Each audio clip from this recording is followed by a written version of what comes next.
first when I actually choose this color, and I was really worried about it, but honestly, I love it. It's really great, and I didn't expect it to be like this.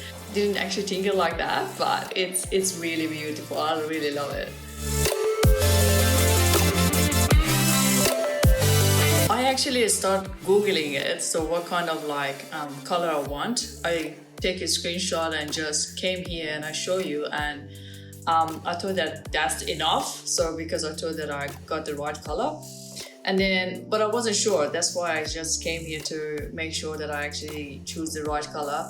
And you actually asked me lots of questions because you said we have to have a goal to get the really good outcome from it.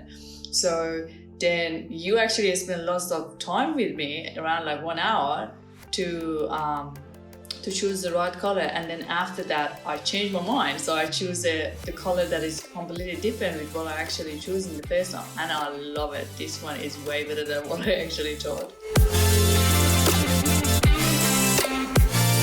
I think for other fields we need a specialist. So for the hairdressing you need a specialist. So you need to talk to someone that actually understands all of the different colors, the style, and what you actually want for your hair. And it's not just even about colors, it's about like a healthy hair as well.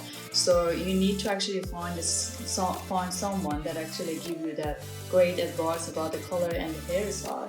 Good to actually choose this hair color, and also having a like treatment and the healthy hair as well. So you actually showed me how to actually look after my hair, which is really great. And it's actually helpful because you don't need to actually come to the hairdresser all the time. So you can actually save your time by the trick that Giang actually told me.